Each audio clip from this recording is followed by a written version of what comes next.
బా ఈ దినమందు దేవుడు మరొకసారి తన వాక్కులను వినిపించడానికి చక్కటి ఆరోగ్యం చేత దేవుడు నన్ను దీవించి ఈ రాత్రికాల వేళ మరొకసారి ఆయన యొక్క వాక్కులలో ఉన్న మాధుర్యాన్ని వినడానికి దేవుడు తన ఆత్మతో మనందరినీ నడిపించుగాక. చిన్న ప్రార్థన. పరిశుద్ధుడా, ప్రేమ తండ్రి, జీవుల దేవ, నీకు వందనాలు. ఇదిగనైనా ఈ రాత్రి కాలమైనా నీ పక్షాన్ని నిలబరుచున్నా. నన్ను బలపరచువాడు నీవేనా, నీ మీద ఆధారపడి నేను ఆనుకొనైనా ఈ చోట దినమందు నిలబడుతున్నదనైనా నీవే నీ ఆత్మతో నన్ను బలపరిచి నడిపించాను.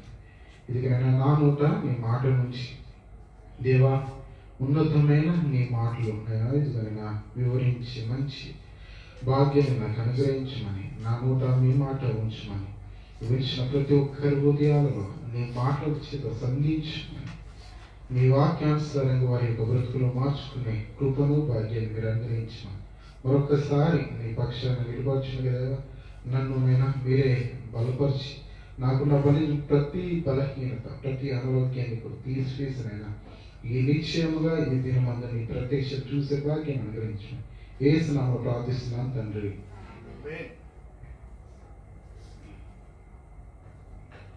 మంచి ప్రేమ వాళ్ళరా, ఈ రాత్రికాల వేళ దేవుని యొక్క ఉన్నతమైన వాక్య సందేశాన్ని మనం ధ్యానించుకుందాం. అందరూ కూడా తిమోతిలకు రాసిన మొదటి పత్రికను ఒక్కసారి తీయగలిగితే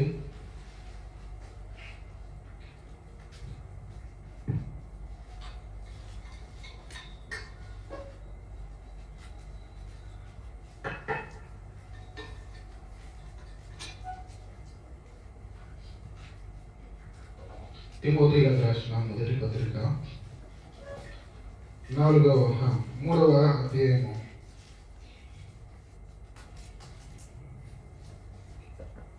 3వ అధ్యాయం 15వ వచనం చూసి చదవండి.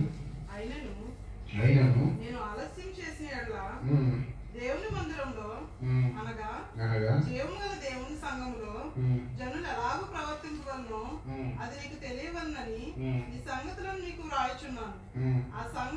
ఆ సంఘము సత్యమునకు స్తంభమును ఆధారమునై ప్రియమైన దేవుని వాళ్ళరా, అపోస్తలుడైన పౌలు గారు తిమోతి గారికి రాస్తూ ఒక ప్రాముఖ్యమైన విషయాన్ని తెలియజేయాలని తను ఆశపడుచున్న మాటను మనం ఇక్కడ చూస్తుంటాం. దేవుని మందిరములో అనగా జీవము గల దేవుని సంఘములో జనులు ఏ రీతిగా ప్రవర్తించాలో మీకు తెలియచేయాలంటుంది. ఎందుకంటే ఆ సంఘం అంట సత్యమునకు ఆధారము, ఆ సంఘము సత్యమునకు స్తంభమును ఆధారమై ఉండాలి. జీవం గల దేవుని సంఘం. ఈ సమయంలో ఒక 5 విషయాలను త్వరగా మీకు చూపించి ప్రాముఖ్యమైన వాక్య సందర్శనానికి వెళ్తాను. ఎందుకంటే జీవం గల దేవుని సంఘం అని రాయబడి ఉంది. జీవము కలిగినవి ఏమేమి, జీవము కలిగినవి ఎవరెవరు, జీవము కలిగిన వారు ఏంటి, దేవుని యొక్క దైవ గ్రంథంలో జీవము గల వాటివి ఏమేమి మనకు కనబడుచున్నాయని చూడగలిగితే ఒకసారి చూడండి. కీర్తన గ్రంథము 84వ అధ్యాయము 2వ వచనము. కీర్తన గ్రంథము చూడవలనని నా ప్రాణం ఎంతో ఆశపడుచున్నది, అది సొమ్మసిల్లుచున్నది. జీవము గల దేవుని దర్శించుటకు, జీవము గల దేవుని దర్శించుటకు. అక్కడ ఏమన్నా రాయబడింది? జీవము గల దేవుడు. మరొక మాట చూడండి, ఇర్మియా గ్రంథము 10వ అధ్యాయం 10వ వచనంలో కూడా యెహోవాయే నిజమైన దేవుడు. ఇర్మియా గ్రంథం 10వ అధ్యాయం 10వ వచనము. అందరూ కూడా తీయండి. ఆ మాటలు మీరు రాసి పెట్టుకోండి, తదుపరి అవి మీకు ఉపయోగానికి ఉంటామని చదవండి. ఇర్మియా గ్రంథం 10:10. యెహోవాయే నిజమైన దేవుడు, ఆయనే జీవము గల దేవుడు. మొదటిది ఏంటిది? జీవము గల. మొదటిది ఇప్పుడు నేను చూపించింది జీవము గల దేవుడు. మొదటి మాట జీవము గల దేవుడు. రెండో మాట ఇందాక మనం చూసాం తిమోతిలకు రాసిన పత్రికలో జీవము గల దేవుని సంఘము అంట. ఇంకొక మాట కూడా జీవము గల దేవుని సంఘానికి వేరే పేరు ఉంది. చూడండి 2వ కొరింథీయులకు రాసిన పత్రిక 6వ అధ్యాయం 16వ వచనము. దేవుని ఆలయమునకు విగ్రహములతో ఏమి పొందిక? మనం జీవము గల దేవుని ఆలయమై ఉన్నాము. మనము జీవము గల దేవుని ఆలయము, జీవము గల దేవుని సంఘము, జీవము గల దేవుని ఆలయము అనగా రెండు ఒకటే. ఇప్పుడు మీరు చాలా జాగ్రత్తగా ఆలోచించండి. మొదటిది జీవము గల దేవుడు, రెండవది జీవము గల దేవుని సంఘము, జీవము గల దేవుని ఆలయము. మూడవది మరి జీవం గల వారు ఎవరు అని చూడగలిగితే చూడండి దానియేలు గ్రంథము 6వ అధ్యాయము 20వ వచనము. మూడవది కూడా జీవం గల వారు ఇంకా ఎవరు? 6వ అధ్యాయం 20, దానియేలు గ్రంథము 6వ అధ్యాయం 20వ వచనం. అతడు గుహ దగ్గరకు రాగానే దుఃఖ స్వరంతో దానియేలును పిలిచి, జీవము గల దేవుని సేవకుడైన దానియేలు, జీవము గల దేవుని సేవకుడైన మొదటిది ఏంటిది? జీవము గల అమ్మ అందరు కూడా. అందుకని త్వరగా మీకు ఈ 4 వారాలు సంఘంలో జనులు ఎలా ప్రవర్తించాలని ప్రతి పాయింట్ కూడా నేను చెప్తాను. మీ హృదయాలకు నోచుకున్నా, మీరు బాధపడ్డా, మీరు ఏడ్చినా, మీరు సంఘానికి రానని నిర్ణయించుకున్నా అది నాకు అభ్యంతరం లేదు, దేవుని యొక్క మందిరానికి అభ్యంతరము లేదు. అందుకని ఈ విషయాన్ని నేను ముందు చూపిస్తున్నాను. మీరు చాలా జాగ్రత్తగా ఈ మాటలు ఆలోచించవలసింది మనవి. జీవము గల దేవుని దేవుడు, రెండవది జీవము గల దేవుని సంఘము, మూడవది జీవము గల దేవుని సేవకుడు, నాలుగవది జీవం గల ఏమిటి? చూడండి మీరు పేతురు మొదటి పత్రిక, మొదటి పేతురు 1వ అధ్యాయం 22వ వచనం. మీరు క్షయవేశం నుండి కాక శాశ్వతమగు జీవం గల దేవుని వాక్య మూలముగా అక్షయ వేశం నుండి పుట్టింపబడిన వారు గనుక నిష్కపటమైన సహోదర ప్రేమ కలుగునట్లు మీరు సత్యమునకు విధేయులవుట చేత మీ మనసులను పవిత్రపరుచుకున్న వారై ఉండి ఒకరికొకడు హృదయపూర్వకంగాను మిక్కటంగాను ప్రేమించుడి. జీవం గల దేవుని ఆ మాట చదవండి. ఆ మాట మీరు క్షయబీజం నుండి కాక, మీరు క్షయబీజం నుండి కాక శాశ్వతమగు జీవము గల దేవుని వాక్యము మూలముగా. జీవం గల దేవుని వాక్యము. ఇప్పుడు అన్ని కూడా మీరు కంటిన్యూస్ గా ధ్యానించుకుంటారండి. మొదటిది జీవం గల దేవుని, రెండవది జీవం గల దేవుని సంఘము, మూడవది జీవము గల దేవుని సేవకుడు, నాలుగవది జీవము గల దేవుని వాక్యము. ఇప్పుడు ఐదవది కూడా చూడండి. ఐదవది ఏమిటి మరి జీవము కలిగింది అని అంటే 2వ కొరింథీయులకు రాసిన పత్రిక, 2వ కొరింథీయులకు రాసిన పత్రిక 3వ అధ్యాయం 3వ వచనము. రాతిపలక మీద గాని సిరాతో గాని రాయబడక మెత్తని హృదయములోని పలక మీద జీవము గల దేవుని ఆత్మతో మా పరిచర్య మూలంగా వ్రాయబడిన క్రీస్తు పత్రికే ఉన్నారు. ఇక్కడ ఏమనుందండి? జీవము గల దేవుని ఆత్మ. ఎన్నున్నాయండి? 5. ఇవన్నిట్లో ఏముంది? మీరు వింటున్నారు. అన్నిట్లో ఏముంది? జీవము గల దేవుడు, జీవము గల దేవుని సంఘము, జీవం గల దేవుని సేవకుడు, జీవం గల దేవుని వాక్యము, జీవము గల దేవుని. గుర్తున్నాయండి? గుర్తున్నావా? నిద్ర లేకినా చెప్పడానికి మీరు సిద్ధపడాలి. జీవగల దేవుడు, జీవగల దేవుని యొక్క సంఘములో ఆయన సంచరిస్తూ, జీవగల దేవుని యొక్క సేవకుని తను బలపరుస్తూ, జీవము గల ఆత్మ ద్వారా అనేక సందర్భాలు వాక్యము ద్వారా నీతో మాట్లాడుతూ జీవము గల ఆత్మను దేవుడు నీకిస్తే జీవము గల అన్నీ ఉన్నా జీవం లేని వాడిగా ఈ దినాన విశ్వాసులు ఏమైపోయారు? జీవిస్తున్నారు. దేవునిలో జీవం ఉంది, దేవుని యొక్క సంఘంలో జీవం ఉంది, దేవుని యొక్క సేవకుల్లో జీవం ఉంది, దేవుని యొక్క వాక్యము జీవమైనది, దేవుని యొక్క ఆత్మ జీవముతో కూడినది. మరి జీవం గల దేవుని సంఘములో చేర్చబడ్డ నీలో ఏమి ఉన్నది? ఏమి ఉన్నది?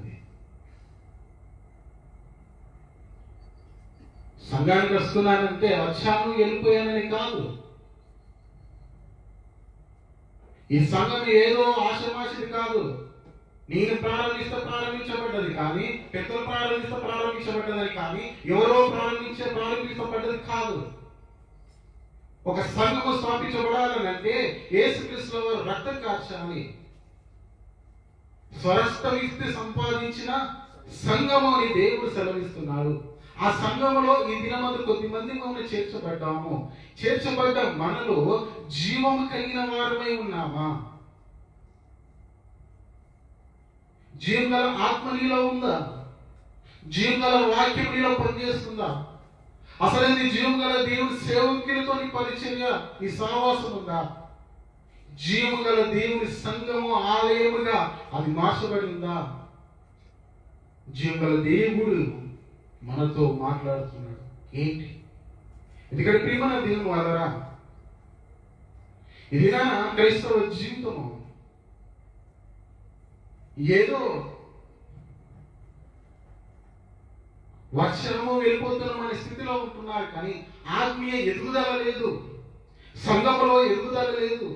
సంఘ క్షేమాభివృద్ధి ఎప్పుడు నొచ్చుకుంటారు అంటే ఆత్మీయమైన మనము దేవుని యొక్క మందిరములో అవయవాలుగా మార్చబడినప్పుడు, మనము కూడా దేవుని యొక్క జీవాన్ని పొందుకొని మనము కూడా దేవుని యొక్క కార్యాలను చేస్తున్నప్పుడు మనము ఆత్మీయ ఎదుగుదల సంఘ క్షేమాభివృద్ధిలోనికి వెళ్ళిపోతుంటారు. ఇది నా సంఖ్యపరంగా ఎప్పుడు కూడా సంఘాన్ని చూడకూడదు. నేను ఇప్పుడు కాదు ప్రతిసారి నేను చెప్పిన మాట ఏంటంటే సంఖ్యను ఎప్పుడు కూడా సంఘము అనేది అభివృద్ధి చెందుతుందనే దాంట్లో ఎప్పుడు కూడా మనము చూడకూడదు. ఎంత కొద్ది మంది అయినా వాక్యంలో ఎంత ఎదుగుతున్నాము, ఉన్న కొద్ది మందినే ప్రార్థనలో ఎంత ఎదుగుతున్నాము, ఉన్న కొద్ది మందినే మన ఆత్మీయ జీవితంలో పరిశుద్ధతలో ఎంత ఎదుగుతున్నాము. మనం ఎక్కడ వేసిన గొంగల్లాగా అక్కడే మన జీవితం ఉండిపోతూ నిర్జీవమైన స్థితిలో క్రియలు లేని విశ్వాసం అంట మృతమైనదే, జీవము లేనిది. క్రియలు లేని విశ్వాసము మృతము, జీవము లేనిది. ఇదిగో మృతమైన బ్రతుకులోనే మన యొక్క బ్రతుకును దేవుని యొక్క జీవం గల దేవుని యొక్క సంఘంలో కొనసాగిస్తూ నీవంటావేంటంటే ఈ సంఘంలో ఇది లేదు, ఆ సంఘంలో అది లేదు, సేవకుడికి జీవం లేదు, ఇంకా చూస్తుంటే ఎన్నో రకాలుగా మాట్లాడతాం. మొదటలో మనలో జీవం ఉందా? మనలో జీవం ఉందా? ఎందుకంటే ప్రారంభించిన నాటి నుండి నేటి వరకు ఈ యొక్క సంఘంలో ఆత్మీయంగా మనం ఎంత అభివృద్ధి పొందాము, ఎంతగా మనం క్షేమాభివృద్ధి పొందాము, ఎంతగా మన కుటుంబాలను సమస్యల నుండి పరిష్కరించుకోగలుగుతున్నాము, ఎంతకాలము మన యొక్క కుటుంబ సమస్యల గుండా మనం ప్రయాణిస్తున్నాము, ఎంతగానో ఆత్మీయంగా వాక్యంలో అభివృద్ధి పొందాము.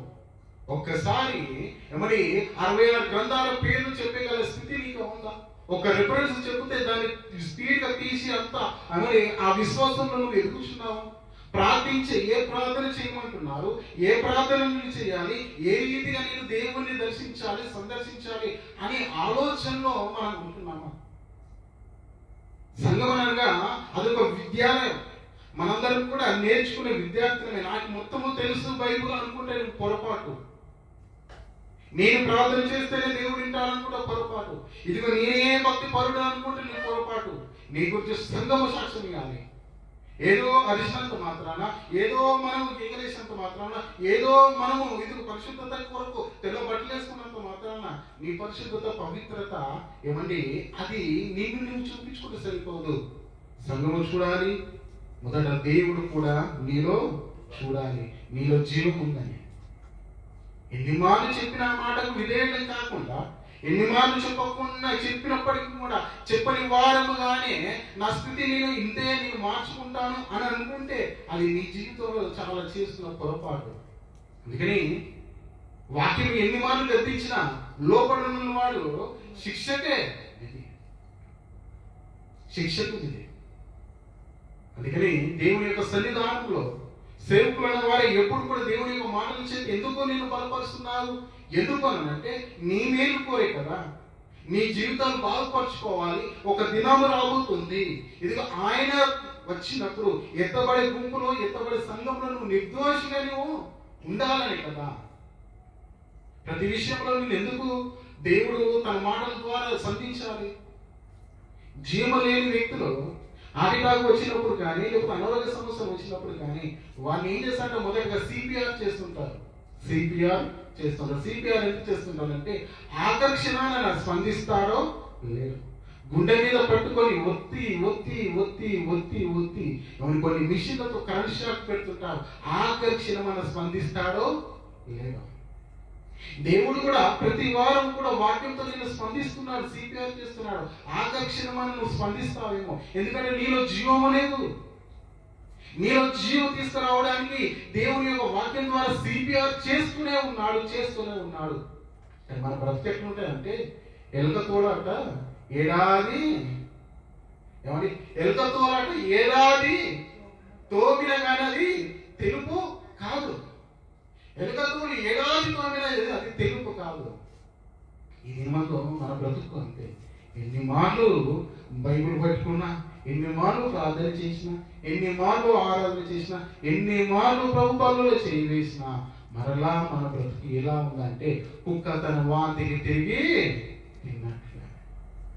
అందుకని దేవుడు అంటున్నాడు ఏంటంటే ఇదిగో జీవము గల దేవుని యొక్క సంఘంలో జీవము గల వారు కావాలి. వారు ఏ రీతిగా ప్రవర్తించాలి అని అంటే మరి వారు చాలా జాగ్రత్తగా ప్రవర్తించాలి. ఎందుకు అంటే ప్రియమైన దేవుని వల్ల ప్రవర్తన ఎందుకు బాగుండాలంటే ప్రవర్తన అంటే ఏంటి? జీవము గల దేవుని యొక్క సంఘంలో ప్రవర్తన బాగుండాలి అంటున్నాడు. ప్రవర్తన అంటే ఏంటనంటే ప్రవర్తన అనగా మన చూపు, మన మాట, మన వినికిడి, మన నడత, మన ప్రవర్తన, మన పరిశుద్ధత. దినా సంఘంలో ఇవన్నీ సరిగా ఉండాలి. ఉండాలని సేవకులుగా నేను కోరుకుంటున్నాను కాదు. ఒకసారి చూడండి ప్రసంగి గ్రంథము 5వ అధ్యాయము 1వ వచనం. నీవు దేవుని మందిరంలోకి పోయినప్పుడు అందరూ తీయాలి. ప్రసంగి గ్రంథము 5వ అధ్యాయము 1వ వచనం. అందరూ త్వరగా చదవండి కూడా. నీవు దేవుని మందిరంలోకి పోయినప్పుడు చదవండి అమ్మా. నీ ప్రవర్తన జాగ్రత్తగా చూచుకొను. మరొకసారి. నీవు దేవుని మందిరంలోకి పోయినప్పుడు అందరు వింటున్నారు కదమ్మా, అందరు వింటున్నారు కదా. నీవు దేవుని మందిరంలోకి పోవునప్పుడు నీ ప్రవర్తన జాగ్రత్తగా చూచుకో. ఇది ఎవరు చదివిస్తున్నారు మరి?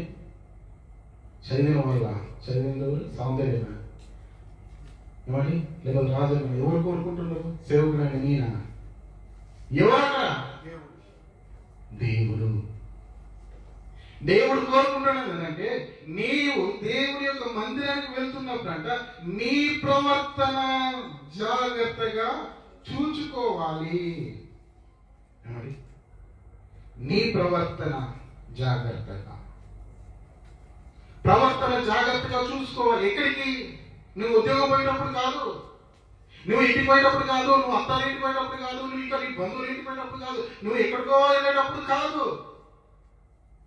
నువ్వు రోడ్డుకి ఎలా వెళ్ళినా అది నీకు నీ కంపెనీ యజమానికి సంబంధం.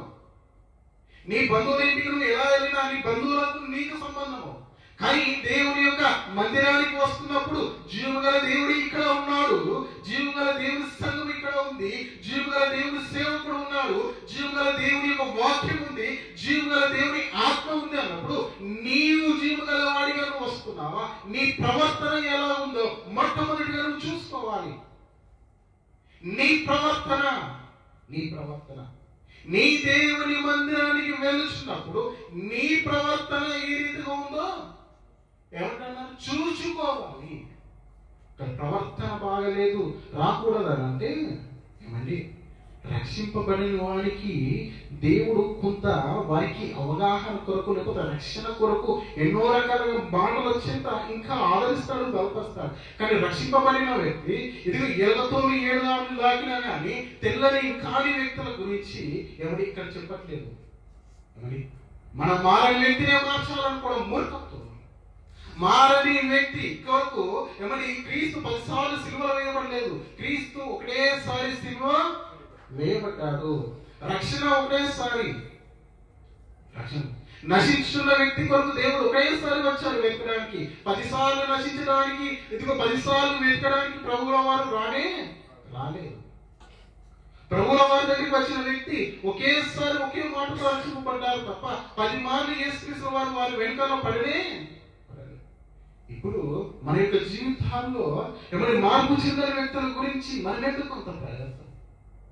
ఇంకా అనేకులు ఉన్నారు కదా, ఆ చోట వాళ్ళని విడిచిపెట్టి ఇంకో దగ్గరికి వెళ్ళాలి. కానీ ఒకే దగ్గర నీవు ఉండిపోతూ ఆ ఒకే వ్యక్తి గురించి నీవు నీ రక్షణ జీవితాన్ని, నీ పరిశుద్ధ జీవితాన్ని పాడు చేసుకోవడం ద్వారా ఏమైపోతావంటే ఒక గుడ్డివాడు ఇంకో గుడ్డివాడికి దారి చూపించడం ఎలాగో మళ్ళీ మార్పు చెందని మారు మనసు పొందిన వ్యక్తి ఇది ఇంకో మారు మనసు పొందిన వ్యక్తికి చూపించడం కూడా అలాగే.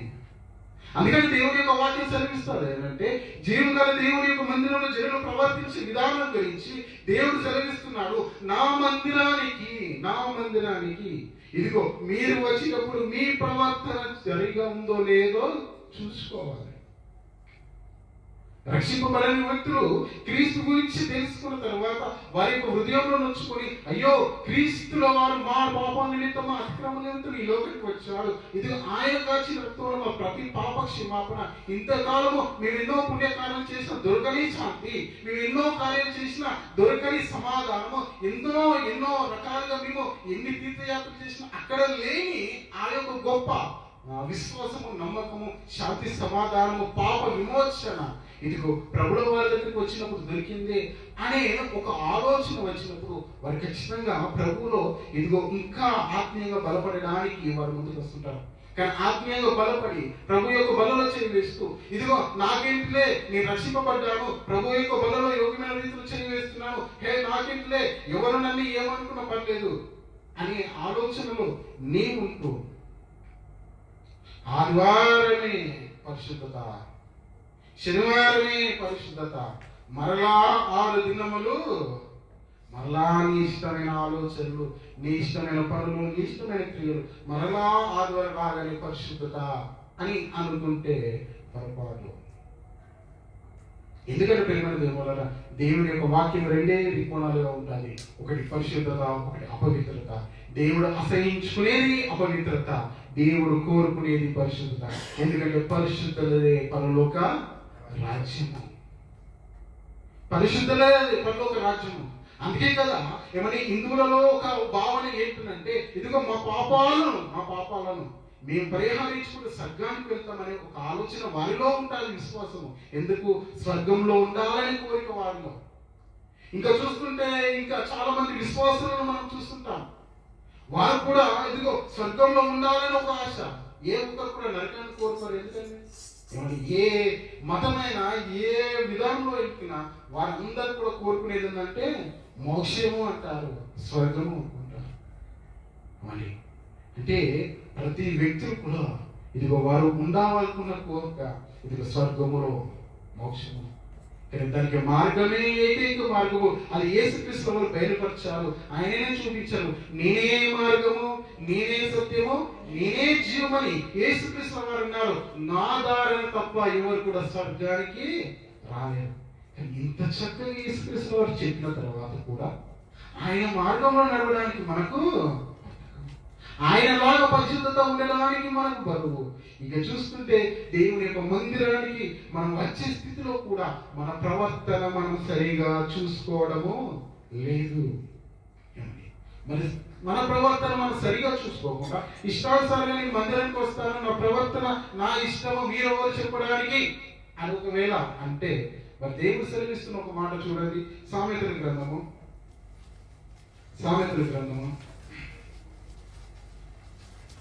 19వ అధ్యాయం 16వ వచనం. ఆజ్ఞను గైకొనువాడు తన్ను కాపాడుకున్నవాడు, తన ప్రవర్తన విషయమై అజాగ్రత్తగా నుండివాడు చచ్చునే. చాలు.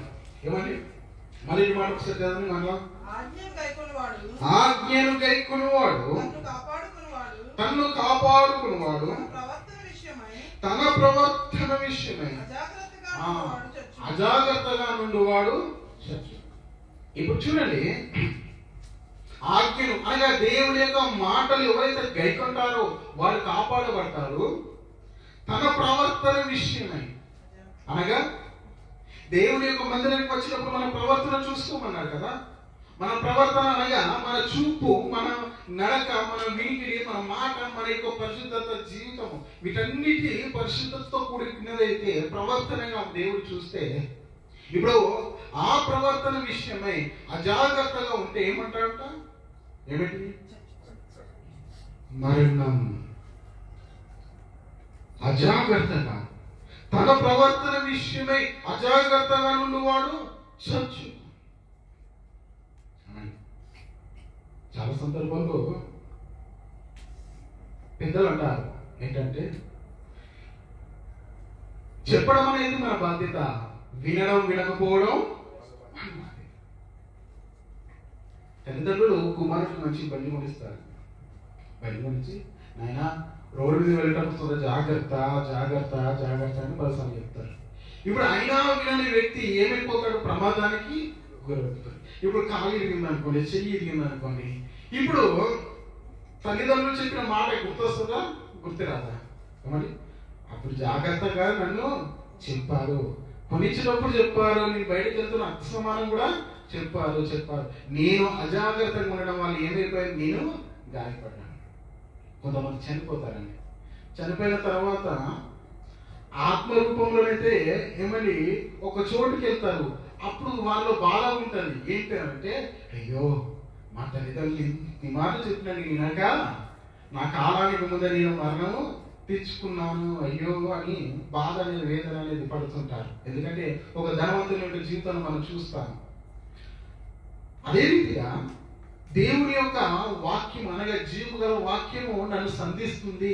జీవము గల వ్యక్తిగా నన్ను మార్చడానికే జీవము గల దేవుడు ప్రయత్నం చేస్తున్నాడు. జీవము గల దేవుని యొక్క సంఘం ఉంది. జీవము గల దేవుని సేవకుడు నాతో మాట్లాడుతున్నాడు.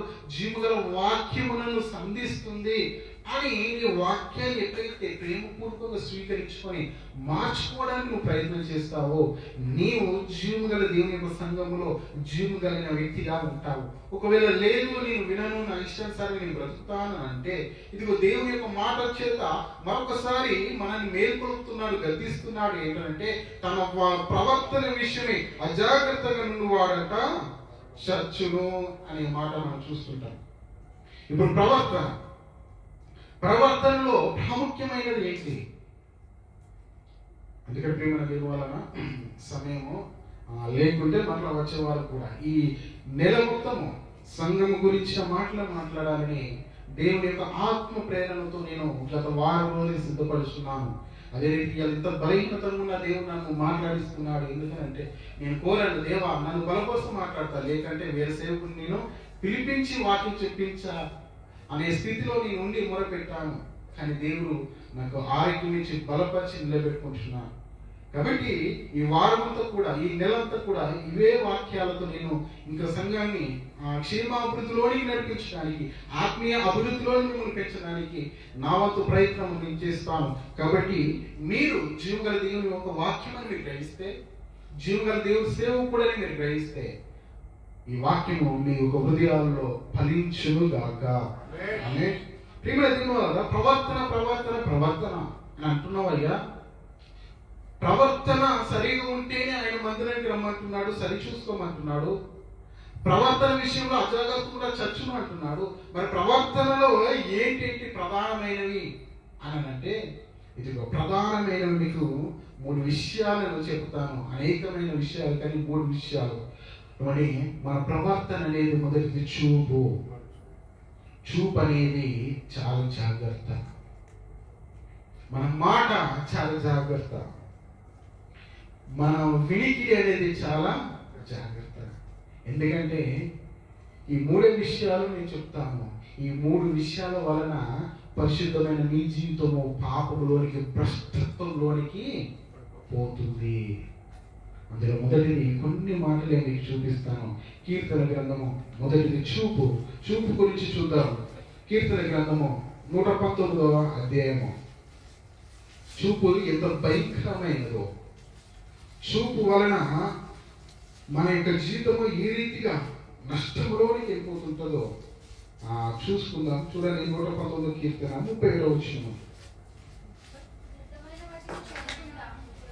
వ్యర్థమైన వాటిని చూడకుండా నా కన్నులు త్రిప్పివేయము, నీ మార్గంలో నడుచుటకు నన్ను బ్రతికింపుము అంటున్నా. చూడండి, వ్యర్థమైన వాటిని చూడకుండా నా కన్నులు త్రిప్పుము. మరి కేవలం నేను మీకు ఇంట్రొడక్షన్ లాగా కొన్ని మాటలు చెప్పి నేను ముగిస్తాను. తదుపరి వచనాలలో మరలా ఫుల్ మెసేజ్ కన్ను గురించి మీకు ప్రొజెక్టర్ మీద మరీ చూపించి మీకు చెప్తాను. కన్ను గురించి, కన్ను ఎంత ఉన్నతమైనదో. దేవుని సృష్టిలో మన కన్ను అనేది చాలా ఉన్నతమైనది. దేవుడు సృష్టించిన మానవ శరీరంలో కన్ను చాలా ప్రాముఖ్యమైనది. అయితే మానవ సృష్టిలో కూడా ఈ కన్ను చాలా గొప్పది. అసలు దేవుడు ఏదిగా సృష్టించాలో మనం ఆ దినమందు మనం ఆశతో కనిపెట్టు మనం విందాం. కాబట్టి ఇక్కడ చూడండి, వ్యర్థమైన వాటిని చూడకుండా నా కన్నులు త్రిప్పివేయమన్నా. ఈ కన్నులు వ్యర్థమైన వాటిని ఆశిస్తుంది. వ్యర్థమైనవి అంటే దేవుడు కోరుకునేది. ఎప్పుడైనా దేవుడు కోరుకున్నది మంచిదైతే దేవుడు కోరుకున్నది వ్యర్థమైనది. ఇప్పుడు దేవుడు కోరుకున్నది వ్యర్థమైనది అంటే ఈ లోకం అనేది వ్యర్థమైనది. ఈ రంగుల ప్రపంచం మనకు కనిపిస్తుంది, ఇదంతా కూడా వ్యర్థమైనది. పాపం అనేది 99% కంటి చూపు వలన కలుగుతుంది. 99% చూపు వలనే పాపం అనేది కలుగుతుంది. ఇదినా ఒక యవనస్తులు చనిపోవడానికి, ఇదినా ఉన్న స్థితిలో లోకమంతా చనిపోవడానికి గల కారణం ఏంటంటే చూపు ప్రధానమైనది. అందుకని చూపు లేని వారు చాలా ధన్యులండి. చూపు లేని వారు చాలా ధన్యులు. ఎందుకంటే వారి యొక్క జీవితంలో పాపానికి 90% ఛాన్స్ లేనే లేదు. ఖచ్చితంగా బైబిల్ పట్టుకొని చెప్తాను. చూపు లేని వ్యక్తులు గుడ్డివారు ఉంటారు కదండి, వారు 90% నీతిమంతులుగా ఉంటారు. ఎందుకంటే వారికి చూపులు లేదు. చూపు ఉండడం వలన ఏమంటే పాపం అనేది 90%, 99% మనం చేయడానికి ఆస్కారం. అందుకని భక్తులు అంటున్నారు అంటే వ్యర్థమైన వాటిని చూడకుండా నా కన్నులు త్రిప్పు. ఎవరి మాట సెలవిస్తున్నారు? ఎవరనంటే దావీదు గారే. ఎందుకనంటే తన చూపు ఏమైందంటే పాపంలో ఒకసారి పడివేసింది. చూపు పాపంలో పడివేసింది. మొదటి ఆదాము అవ్వ, ఆమె కూడా చూపు వలన పాపంలో పడిపోయింది. ఏంటి?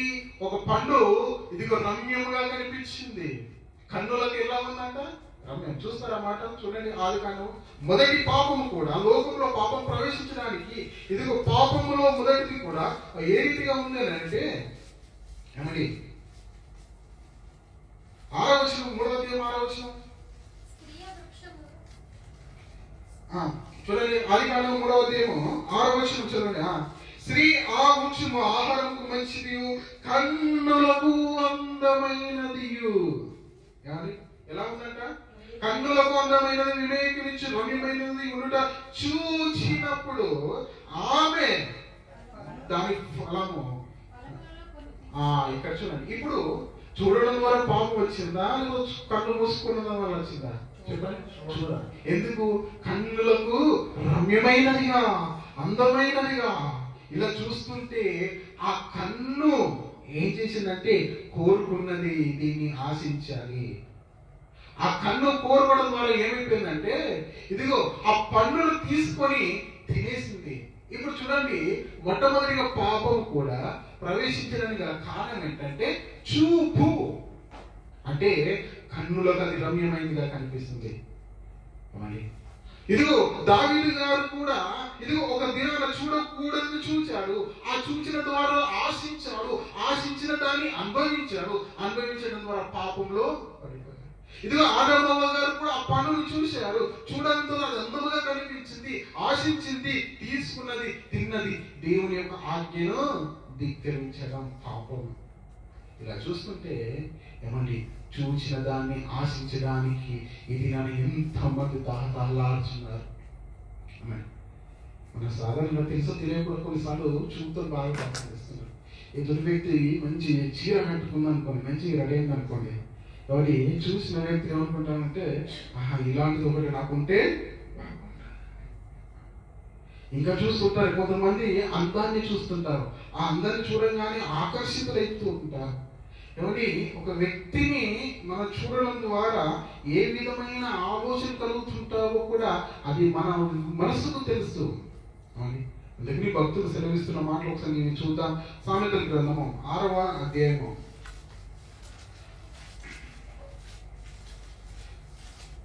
సామెతల గ్రంథము 6వ అధ్యాయము 25వ వచనం ఒకసారి చూడండి. నీ హృదయంలో ఆశపడకుము, అది తన కనురెప్పలను చికిలించి నిన్ను లోపరుచుకునేయకుము. 6వ అధ్యాయము 25వ వచనం అదే కదండి. 24 నుంచి చదవండి ఒక్కసారి. చెడు స్త్రీ యొద్దకు పోకుండాను, పరస్త్రీ పలుకు ఇచ్చకపు మాటలకు లోబడకుండాను అవి నిన్ను కాపాడును. దాని చక్కదనమందును నీ హృదయంలో ఆశపడకుము, అది తన కనురెప్పలను చిలికించి నిన్ను లోపరుచుకొనియకుము అంటున్నారు. ఇక్కడ చూడండి, వ్యభిచారము కూడా దేని ద్వారా కలుగుతుందంటే కన్ను చూపు వలనే, కంటి చూపు వలన కలుగుతుంది. అందుకని ఇక్కడ అంటాడు ఏంటంటే ఇదిగో చక్కదనమందు నీ హృదయంలో ఆశ పడకము. చక్కగా ఉన్నారు కదా అని మనం చూస్తుంటే ఏమైపోతుందంటే మన జీవితం అనేది మారిపోతుంది. అందుకని ఎప్పుడు కూడా పై రూపాన్ని మనం ఎప్పుడు చూడద్దు. లోకంలో ఒక సామెత అంటారు, మేడి పండు చూడు మేలిమై ఉన్న కొట్టవింపు చూడు. నువ్వు పై రూపాన్ని చూస్తున్నాయేమో, కానీ అందులో ఇంత పాపము దాగి ఉందా? పాపలతో మరలా నీవు సహవాసం చేయడం ద్వారా నీవేమైపోతుంటావు అంటే నువ్వుకున్న అపవిత్రతను పోగొట్టుకుంటావు. అందుకని ఇక్కడ అంటాడు ఏంటంటే ఎందుకు దాని చక్కదనమందు నువ్వు ఆశపడకు. ఇదేమందు దేవుడు మనకు అనుగ్రహించిన భార్య యందు సంతోషించవలసిన స్థితి అనేది దేవుడు ఉదిగో విశ్వాసులకు అనుగ్రహించాడు. దేవుడి సంఘంలో ఉన్న భక్తులకు అనుగ్రహిస్తున్నారు. కానీ దేవుని యొక్క ఉన్నతమైన పిలుపులో భార్య భర్త కట్టబడవలసింటే జత చేయబడి ఉన్నప్పుడు మరలా వేరొక స్త్రీపై మోహపు చూపు ఏం చేస్తుందంటే ఇదిగో విశ్వాస యొక్క జీవితాన్ని పతనం చేస్తుంటారు. అందుకే చూడండి, యోహాను సువార్త 1వ అధ్యాయము, మొదటి యోహాను పత్రిక 2వ అధ్యాయము. ఒక మాట చూసి మనం ఇంకొక మాట వెళ్తున్నాం. మొదటి యోహాను పత్రిక 2వ అధ్యాయం 11వ వచనం. లోకంలో ఉన్నదంతయు అనగా శరీరాశయు, నేత్రాశయు, జీవపుడమును తండ్రి వలన పుట్టినవి కావు. ఇక్కడ ఏముందండి? లోకములో ఉన్నదంతా ఏంటంట? శరీరాశ, రెండోది నేత్రాశ. నేత్రాశ అనగా చూపుతో జరిగే పాపము, ఆశ. ఈ కన్ను పడితే చాలు దాన్ని దక్కించుకోవాలని ఆటాటం. మరి ఒక మంచి చాలా సందర్భాలు ఏంటంటే ప్రేమ వలన కొన్ని వీటి మీద కన్ను పడ్డప్పుడు, దృష్టి పడ్డప్పుడు దాన్ని పొందుకోవాలనే ఆలోచన ఎక్కువ ఉంటుంది. వారి యొక్క శక్తి సామర్థ్యాలు మించితే ఇదిగో మరలా తప్పుడు పని చేసైనా దాన్ని పొందుకోవడానికి ఎంత ఆశపడుతుంటారు. అందుకని దేవుడు అంటాడు అంటే లోకంలో ఉన్నదంతయు నేత్రాశ, శరీరాశ, రెండోది నేత్రాశ. అందుకని మన జీవితంలో పాపం ఎక్కువ నియంత్రణ చేస్తామంటే మన కంటితోనే చేస్తాము, కంటితోనే చేస్తాము. నేత్రాశ, మరి మనకంటే ఒకరు బాగున్నారు అనుకోండి, వారి మీద అసూయ ఎక్కడ పుడుతుంది? కంటితోనే. నీకడ మంచి చీర పక్కన కట్టుకుని చూస్తుంది అనుకోండి, కింది నుంచి మీ దాకా ఏం చూస్తుంటావు? చూస్తారా లేదా? చూస్తారు. నీకంటే మంచి ఒకరు ఇల్లు కట్టుకున్నారు అనుకోండి, అందమైన మేడలు అద్దాలతో ఉందనుకోండి, అప్పుడు ఆ వ్యక్తిని చూస్తావు, ఆ ఇల్లును చూస్తావు. ఏమని? నీకన్నా ఒక మంచి డిజైన్తో జడేసుకుంది అనుకోండి, ఉల్లిపాయ జడ అనుకోండి, అదొకటే ఉల్లిపాయ జడేసుకుంది అనుకోండి, సరే ఉందినా పొడుగాటి జడ వేసుకుందినా మీరు సొంగపడతావా? నీ పిలిక జడేసుకొని నువ్వు ఆగను ఇలా. కొన్ని సందర్భంలో మనుషులను బట్టి కూడా వ్యక్తులు రెడీ అవ్వడానికి సిద్ధపడరు. ఎందుకంటే రెడీ అవుతే వాళ్ళు చూసి ఏడుస్తారు. అందుకని ఇండియాలో నేను చూశాను, లారీల మీద, ట్రాక్టర్ల మీద, ఆటోల మీద ఏమంటారంటే నన్ను చూసి ఏమంటారు అని ముందే చెప్తాడు. అలా అప్పు చేసుకుంటున్నాను, నన్ను చూసి ఏడవంటారు. ఎందుకంటే కొన్నిసార్లు ఈ చూపు, నరదృష్టి ఏమైపోతుంటాయంటే వేరే వ్యక్తుల మీద కూడా ప్రభావము చూపుతుంటుంది. అంటే నరదృష్టి అంటారు. మనం మంచిగా బ్రతికినా, మంచిగా రెడైనా, మంచిగా జడలు వేసుకున్నా, మంచిగా బట్టలు కట్టుకున్నా, మంచి చీరలు కట్టుకున్నా, మంచి డ్రెస్ వేసుకున్నా, ఏ రీతిగా చూసినా ఏమైపోతుంటారు అంటే కొన్నిసార్లు అసూయ అనేది కలుగుతుంటుంది. దేని ద్వారానగా? చూపు ద్వారా. మరి చూపు ద్వారా కొన్ని విషయాలు చెప్తున్నాను. ఎందుకంటే లోకమునంతయు నేత్రాశ. ఒక్కొక్కటి చెప్పాలనుకుంటే మరి రాత్రంతయు సరిపోదు, అందులో నాకు ఇంకా శక్తి సరిపోదు. కాబట్టి చూద్దాం, మత్తయి సువార్తలో ఒక మాట చూద్దాం. సమయం ఉంటే మరొక మాట ధ్యానించుకుందాం, లేదంటే ఈ మాట దగ్గర ఈ రాత్రి కాలంలో ముగించుకుందాం. మత్తయి సువార్త 5వ అధ్యాయం. యేసుక్రీస్తు వారు కన్ను గురించి యేసుక్రీస్తు వారు సెలవిస్తున్న సందేశం ఇస్తున్న విషయం ఏంటి మనం చూడగలిగితే చూడండి, 28 నుంచి చదవండి. 27 నుంచి చదవండి, 27 నుండి.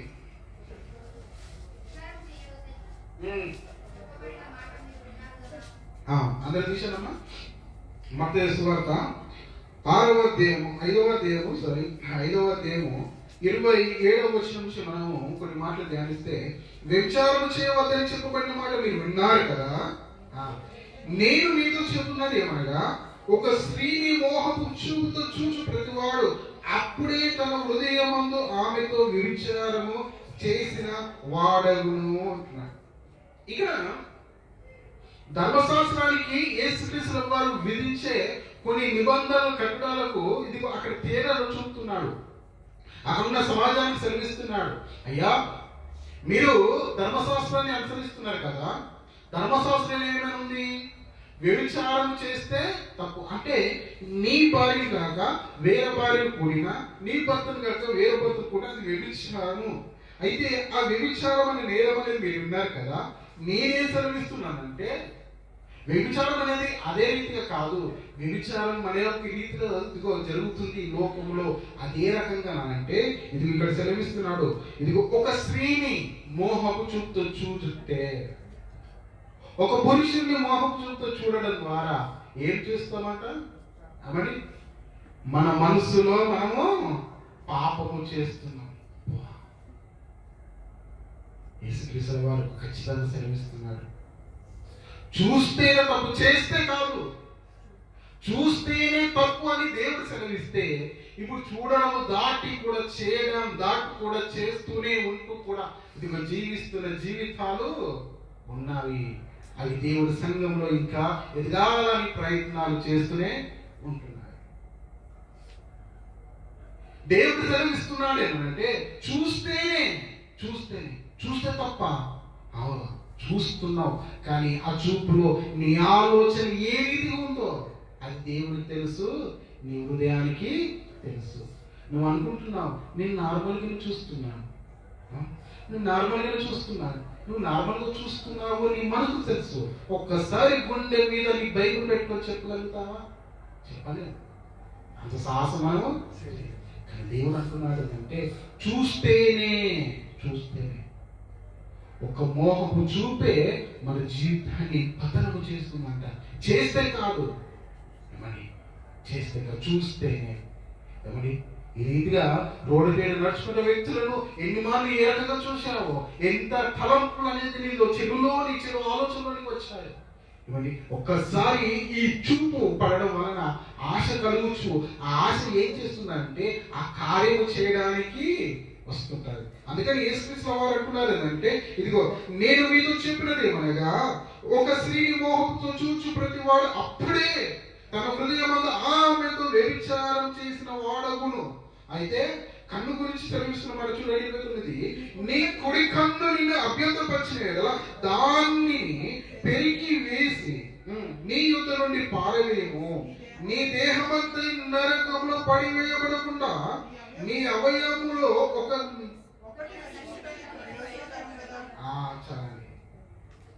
ఏమంటున్నారండి, నీ కుడి కన్ను నిన్ను అభ్యంతరపరిస్తే దాన్ని పెరిగి కన్నునే తీసేయమంటున్నాడు. ఒకవేళ జీవం గల దేవుని యొక్క సంఘములో నీ ప్రవర్తనకు నీ చూపు దిగో ఆటంకమైతే ఆ చూపునే తీసేయమంటున్నాడు. అంటే ఒక్కసారి ఆలోచించండి, చూపునే అంటే ఒక కన్ను తీసే. ఎందుకంటే ఈ కన్ను అంట ఈ దేహాన్నంతా కూడా పాడి చేస్తుంది. ఈ యొక్క కన్ను దేహాన్ని మొత్తం పాడు చేస్తుంది. అందుకని ఈ దేహము నరకంలో పడివేయడం కంటే నీ కన్ను అనేది నీ యొద్ద నుంచి తొలగించుకుంటే మేలు. ఎందుకని అంటున్నాడు చూడండి, 30వ వచనం చూడండి. నీ కన్నే ఆ దేహానికి దీపం అంటుంటాడు. ఏమని ఆ మాట చూడండి, ఎక్కడ ఉంటుంది అది చూడండి, ఎంత వచనం ఇక్కడ చూస్తుంటే, ఇదిగో కన్ను అంట దేహానికి దీపము. కాబట్టి ఇదిగో ఈ కన్ను శరీరాన్ని ఏం చేస్తుందో పాడు చేస్తుంటది. పాడు చేస్తుంది.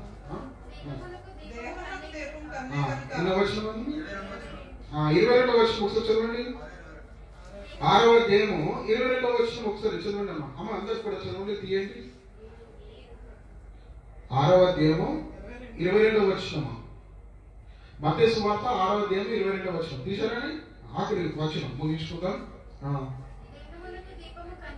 దేహమునకు దీపము కన్నే కనుక నీ కన్ను తేటగా ఉండి నీ దేహమంతయు వెలుగుమయమై ఉండును. నీ కన్ను చెడినదైతే నీ దేహమంతయు చీకటిమయమై ఉండును. నీలో ఉన్న వెలుగు చీకటి ఉండిన ఎడల ఆ చీకటి ఎంతో.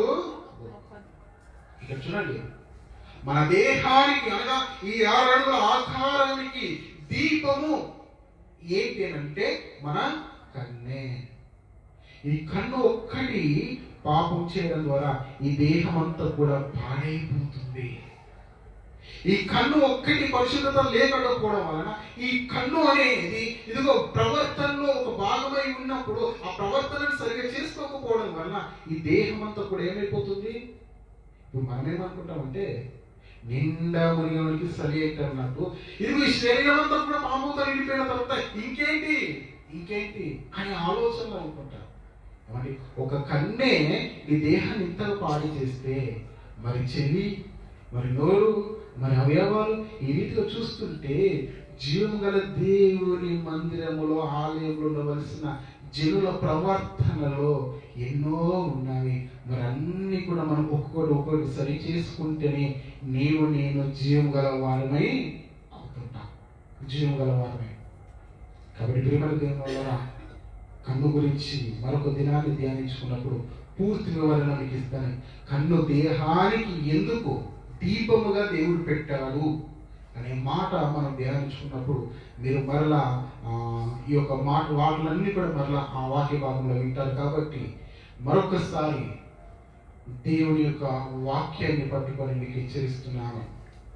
ఇదిగో జీవగల దేవుని యొక్క మందిరంలో ప్రవర్తన అనేది బాగా ఉండాలి. ఎందుకు ఉండాలి? మొదటిది ఏంటి?